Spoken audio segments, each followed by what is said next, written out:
Now, these days, most people are budding photographers with their phones in hand, snapping away at whatever piques their interest. That includes selfies, of course.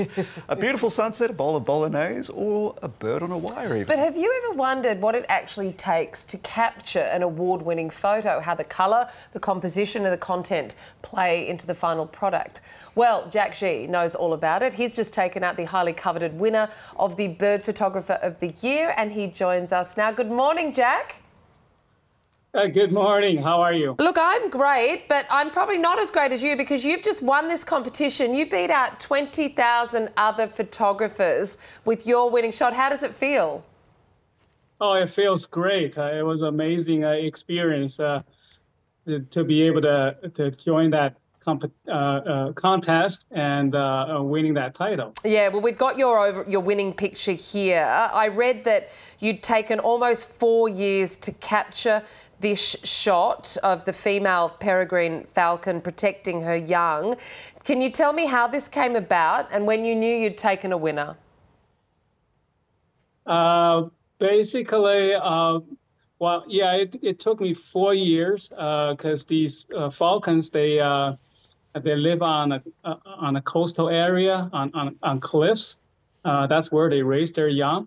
So I went there every season when every breeding season there, because it doesn't happen very often. So you have to be very patient, waiting for something to happen. This was a lucky day that I was able to get that picture. Yeah, so your picture is extraordinary, but you are in great company. Some of the shots in the different categories are really extraordinary. What do you think, as a photographer, makes a winning photo? You got to put your passion into it. Capture things you love. Because the first thing what you want to do is to love nature, and that's how you can capture something that touches other people. If it doesn't touch your own heart, it'll be very hard to make something that other people could feel. We're running through some of the pictures now of the other category winners and place getters. How different is it when it comes to oh, that's an Australian picture there by Jason Moore. He won for the black and white there. How difficult is it, how complex a layer is it when you're photographing nature and animals in particular, which are fragile, they can move abruptly, blink and you can miss it?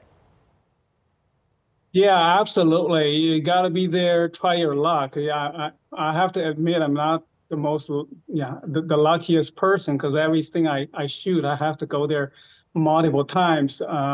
It's easy to say when you see a good shot there, to say, wow, someone is so lucky, but you actually do have to put in a lot of work. Like this one, I tried 4 years, so I missed a lot of things. Yeah, and that's how you put in the time, then you can give yourself an opportunity. Obviously, when that opportunity presents, you got to be ready. All of the experience you've learned in the years, your camera settings and how to aim and the focus, because these things happen super fast. Because this particular shot, for example, from the time the falcon touches the head of the pelican to the time they separate is only a fraction of a second. My camera is capable of shooting 30 frames per second. I only captured a few shots during this attack when they attached. So you have to be very precise, aiming properly, because one is running for his life, the other one is trying to attack and protect the young. So they're all going super speedy, and you gotta aim it and get that focus and frame the whole thing in your camera. So a lot of practice. Yeah, for sure. A lot of practice and a lot of pressure, Jack. I want to run you through some of the others, given that you are a trained, skilled expert in this. The Best Portrait Silver Place that came second to you was called Parenting Goals by Thomas Vijan. Why did this come runner-up in your opinion? What's beautiful about this shot? Oh, this is so beautiful. It's symmetric with the baby in between. Actually, Thomas and myself were Instagram friends, so we know each other for a little bit. Yeah, he's a great photographer. He's been to many different places. Myself on the contrast, I'm pretty much shooting near my home because I got a day job. Yes. But yeah, I love this one. It's you know, you can feel that love, the passion, raising the young. Yeah. Everything about this image is just perfect. It is really beautiful. And the composition that you spoke to as well. Another really bright, colourful one was this glistening green tanager that came from Ecuador by Nicholas Roosens. What about this do you think is special? Oh, this picture, when I first saw it, it just melts my heart. It's just so gorgeous. The whole composition, you know, what are the chances of a beautiful bird just landed right in the middle of a leaf, and you get a, you know, a frontal shot, so balanced, and the colors are gorgeous, and the whole composition. Yeah, I love this shot. It really stands out. And it wasn't all just about colour. There were black and white entrants. We know that there were 2 Australians in this that took out the gold and the bronze. Black and white by the Australasian Data Victoria by Cheng Kang. This is mystical, isn't it? And you can just see the outline, the silhouette of the bird in the bottom right.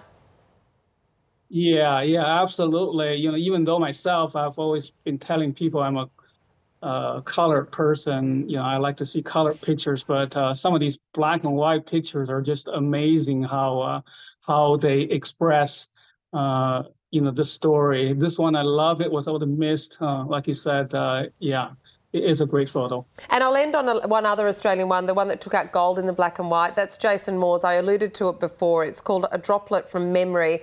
Isn't this just gorgeous? For me, this is another one about family and connection. I mean, I don't even know if they're related, but I'm going to go with that, Jack.